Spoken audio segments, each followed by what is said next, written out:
Hello, my name is Nick Bright, scholar of East Asian religions. And I'm Proven Paradox, a guy with a lot of questions. And you're listening to Bright on Buddhism, a podcast where we discuss East Asian Buddhism, answering listener-submitted questions from listeners just like you, and introducing concepts of Buddhism that you may or may not be familiar with in a casual, conversational setting. Enjoy. Here, is the Buddhist teaching a religion like that of the elite priests and ritual attendants?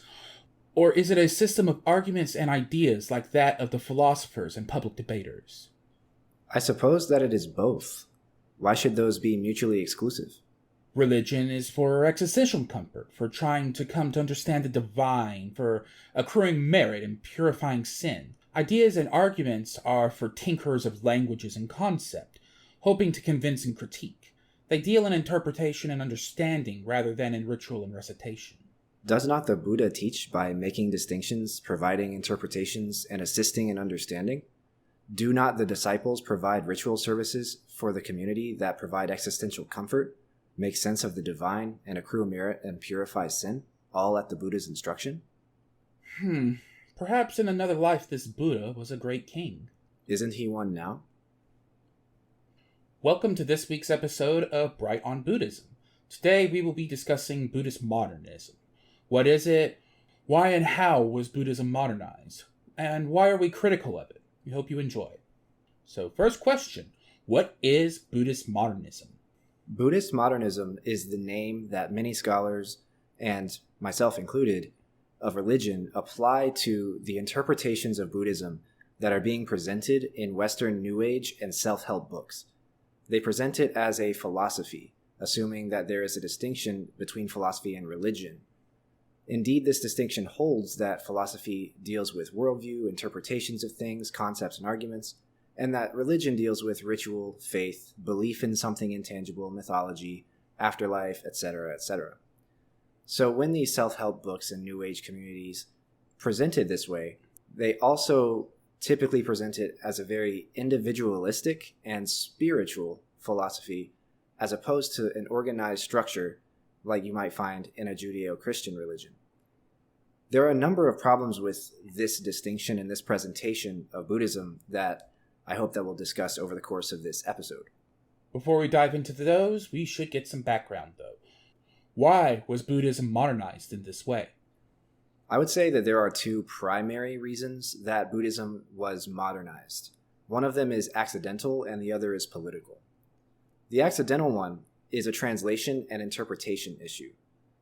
In the late 19th century, Europeans first started to interact with Buddhism because of their colonial activities in Asia, as well as increasing migration from Asia to the rest of the world.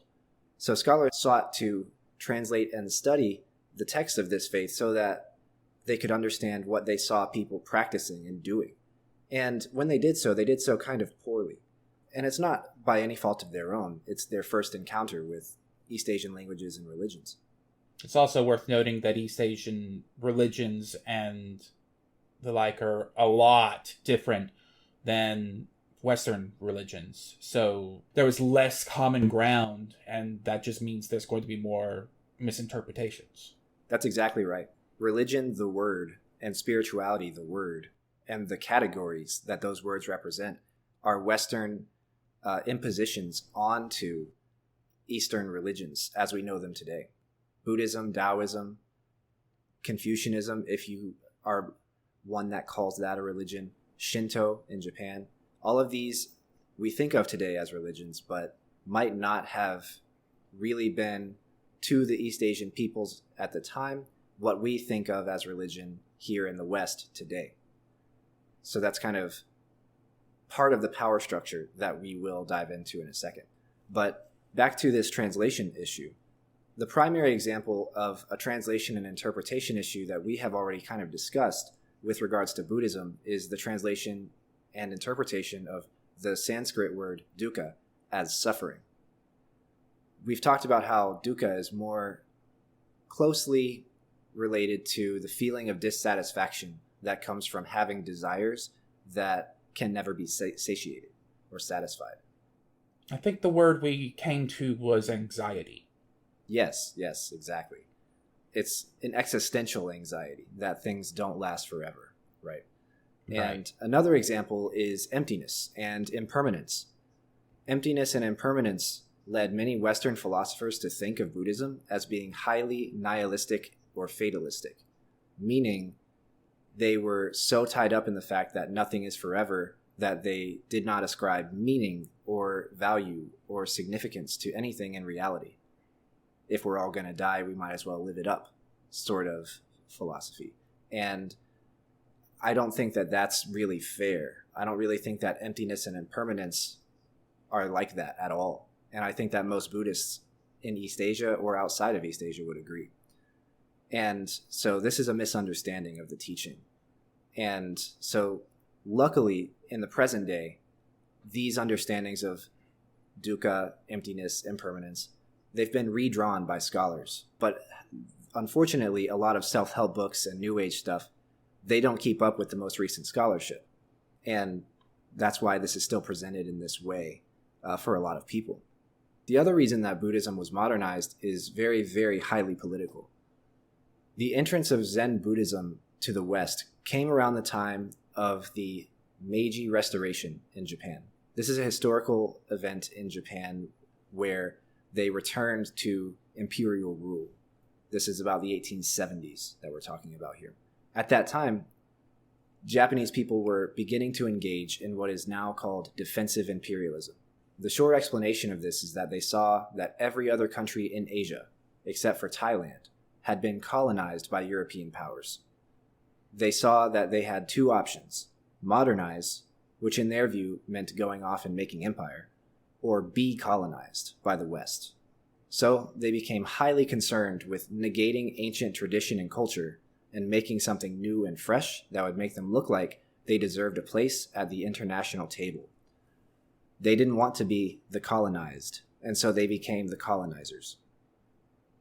Part of this process of cultural modernization meant clamping down on Buddhist rituals in the public sphere and sending Japanese scholars around the world to write about Buddhism as though philosophers in Europe might write about epistemology or ontology or whatever other field of philosophy you can think of.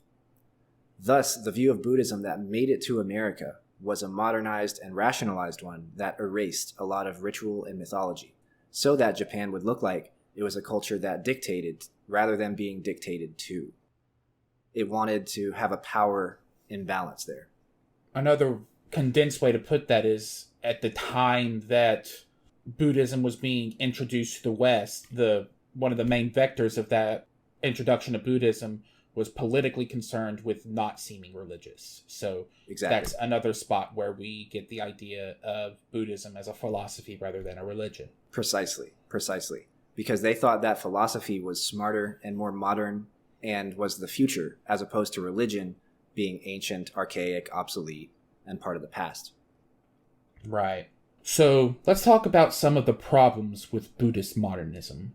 Yeah, there are several mistakes that I think are typically made when Buddhism is presented in this modernist fashion.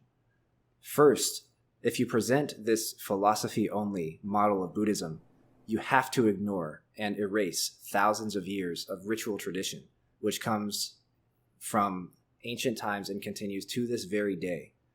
And it actually makes up the bread and butter of the lived religion of Buddhism in East Asia. The vast majority of East Asian Buddhists probably can't quote scripture, explain complicated terms like shunyata or hongaku, or even remember the entire Eightfold Path. However, they do go to temples regularly and participate in Buddhist rituals, including but not limited to weddings, funerals, birth ceremonies, and holidays.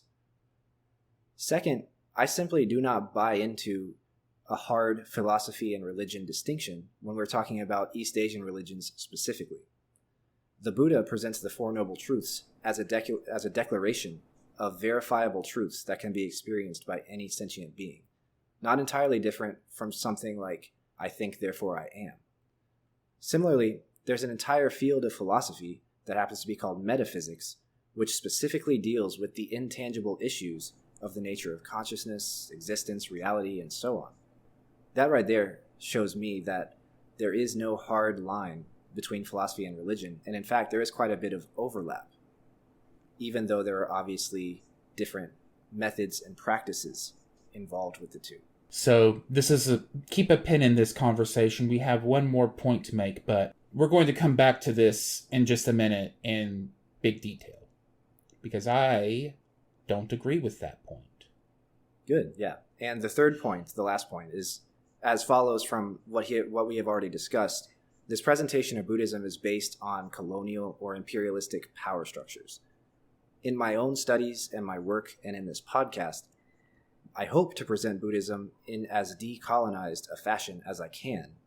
I would rather be true to the texts and the scholarship, as well as the real lived religion, than be true to the loaded narratives that dead colonizers might want me to sell to others. So if you're looking for a highly colonial and power structure-based presentation of an East Asian religion, this is not the place to find it. So, I disagree about there being no distinction between philosophy and religion. And I do that with one word: faith. I see, yeah. You can engage with a philosophy without faith. There are some philosophies that mix faith into it. A philosophy can include faith or not, but when a religion is very centrally faith oriented to me. And this might be a bit of me being very Western oriented, but I think the issue of faith is important enough to draw a strong line between religion and philosophy. That is also where I think Buddhist modernism has some value. Because if I had first approached Buddhism as a religion, I would not have stuck with it. I'm not a faithful person. I don't have religion. I don't seek religion. It's not something I'm looking for. But philosophy I'm very interested in. And so with Buddhist modernism stripping the religion out, I was able to engage with it. Now, I engage with it in the wrong direction a little bit. Nick and I have had conversations elsewhere where I was corrected from this idea that there's not much of a religion here. Like, that's how it was presented to me at first, and I now understand that was incorrect. But the philosophical ideas that I drew from that foray into Buddhism as a philosophy has been helpful to me. So I think that there is a place for Buddhist modernism out there, because Buddhism has a lot of ideas that aren't really religious in my mind. Basically, what it boils down to in my case is that I don't think of faith as a virtue, and typically do not engage with things that start with the idea of my faith as a central idea. So by packaging the ideas of Buddhism in a non-religious form, I got some good out of it anyway.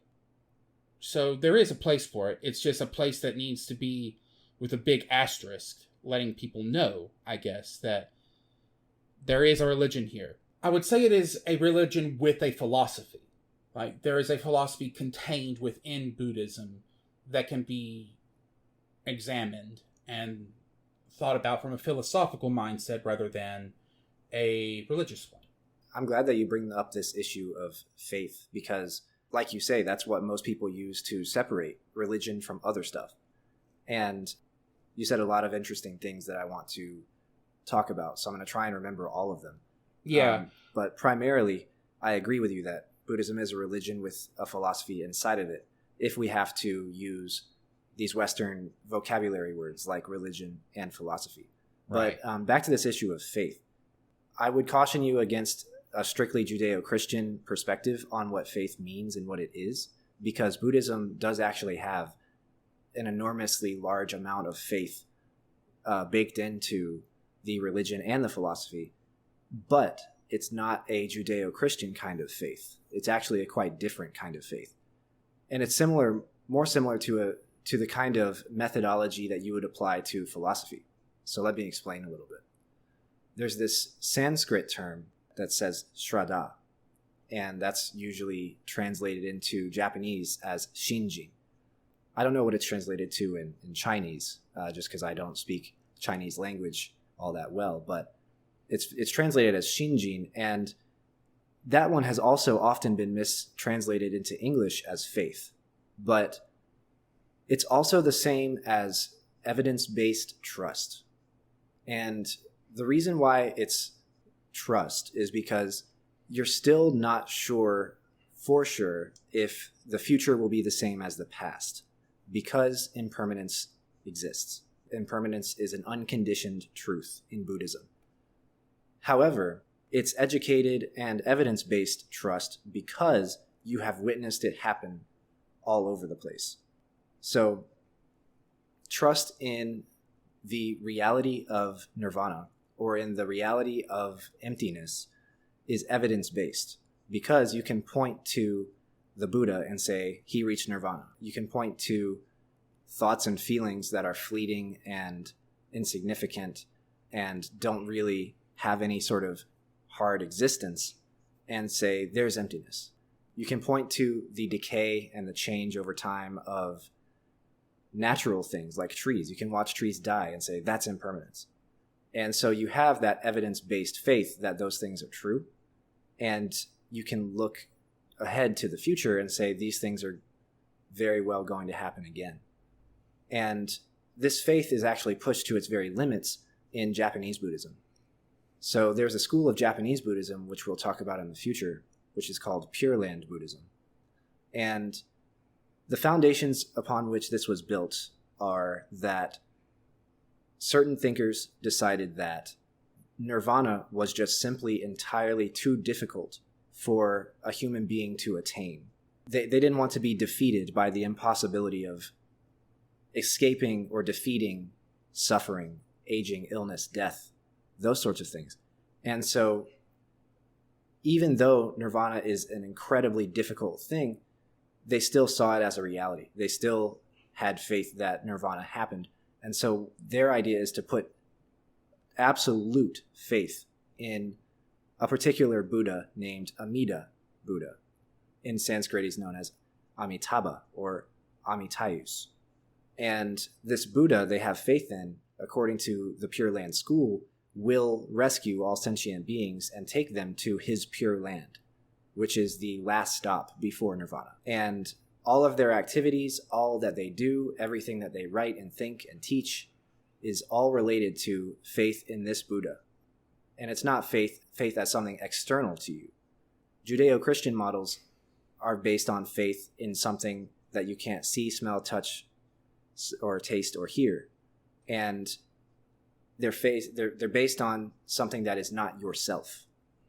They're based on a character that is somehow separate and distinct from you.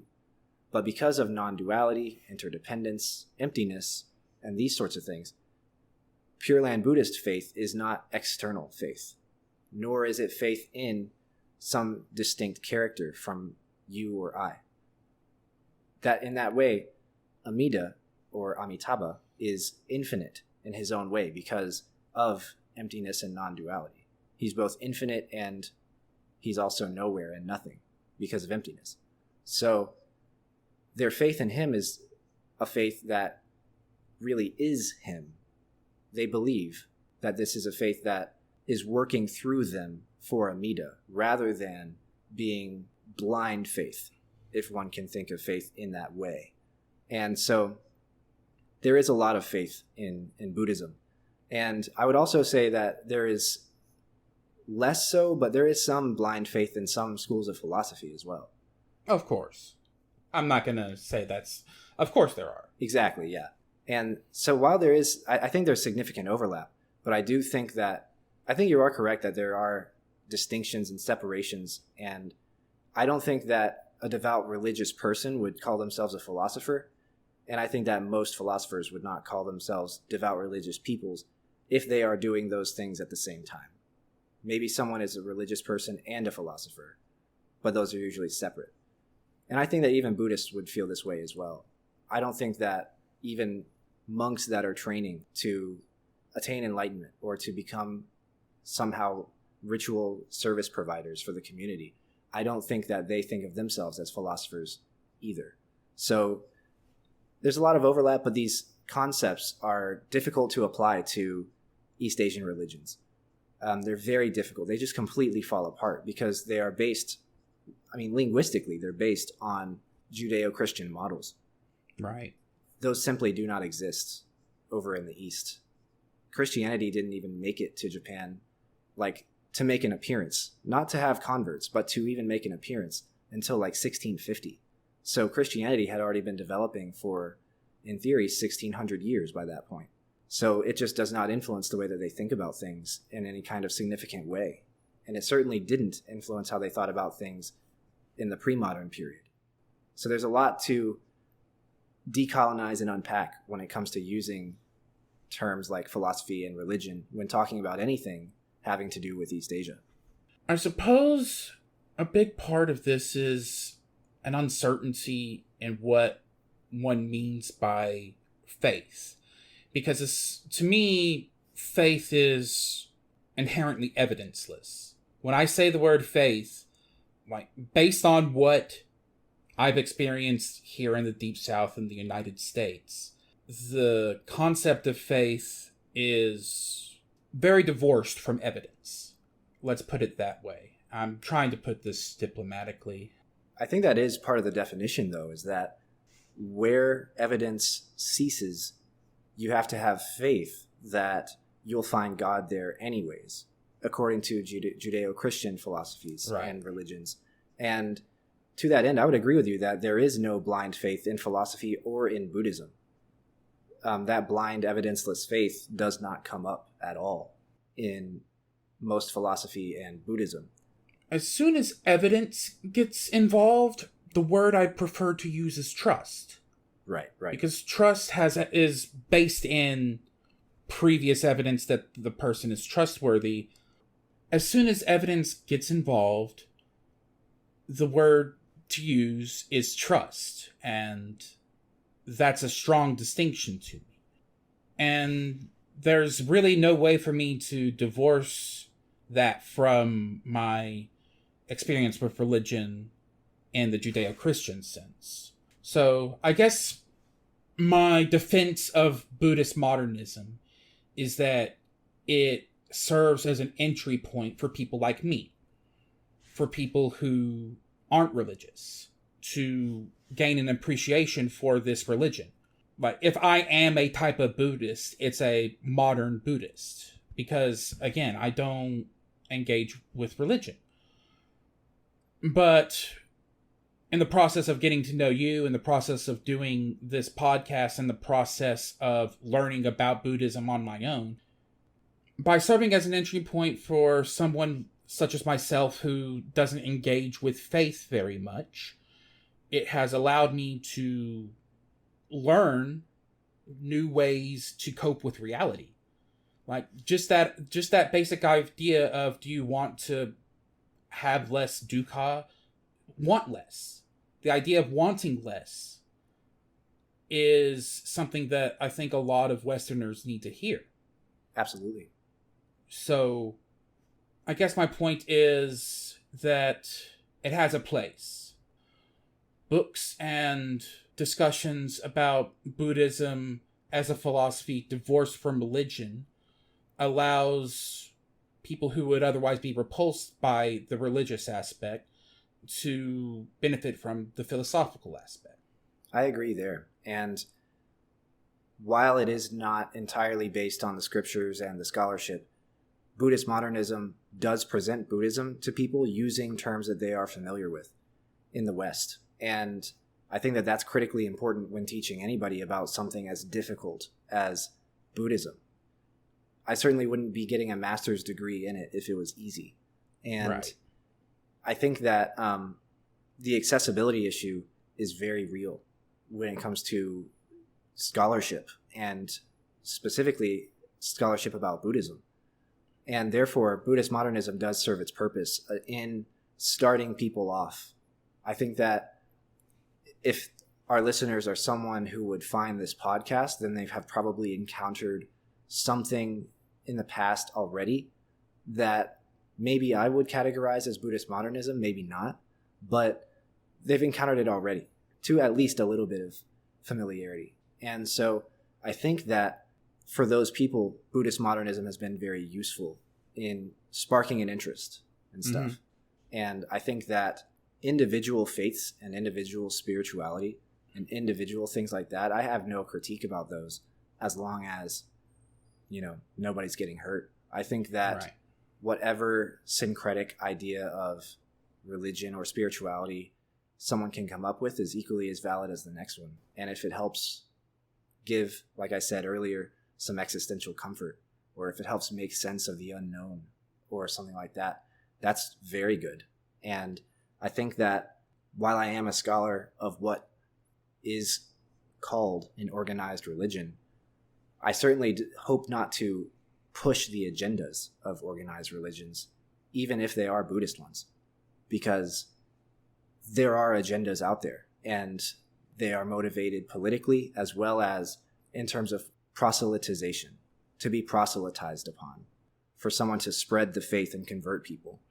And I hope that in my scholarship that I am presenting it outside of that kind of realm, because I think that the tradition textually and ritualistically going back 2,500 years is far more interesting than Buddhist temples and Buddhist institutions trying to garner membership so that they can financially get off well. I don't think I think that that's valid for the services that they provide for their communities, but I don't really want to do that with my career. And I think to that end, that's why I'm critical, in a scholarly sense at least, about Buddhist modernism, is because, I don't know, it takes away from my paycheck a little bit, if that makes sense. Yeah. How do we put a bow on that whole conversation? Like, there's no real way to wrap that up, is there? No, it's kind of still an open conversation, but I guess we could say, this is still an open conversation, and we hope that we get listener feedback about it, and we're interested to hear what you guys think about Buddhist modernism and its function and its position with regards to the text and the scholarly articles and books that are being written about Buddhism. There's a lot to say about this, and we're not going to get that in a 30-minute podcast, so... But we do hope to revisit it. Oh yeah, we're going to come back to this for sure. But as far as concluding this conversation, I guess the way to conclude it is to admit our inability to conclude it. Exactly. So I think we need to just let that go for a little while. It's brought up thoughts that I think deserve to be ruminated on. Absolutely. So what are we doing next week? Yeah, join us next week where we will do our first in-depth discussion of a specific term in Buddhism. What is Dharma? What are the different meanings of the word Dharma? How do those meanings change over time? We hope to see you next week. Thank you for listening. Thank you very much. My name is Nick Bright, scholar of East Asian religions and the voice of Hearer. And I'm Docs, editor, question asker, and voice of Hermit. And this has been Bright on Buddhism. Thank you for listening. If you like our podcast, or if you have a question you'd like us to discuss, we'd love to hear from you. Please consider leaving a comment or review, subscribing, or joining us on social media. Our email is bright.on.buddhism@gmail.com. You can find us on Twitter at Bright Buddhism. As always, citations and resources for this episode can be found in the show notes. Thank you.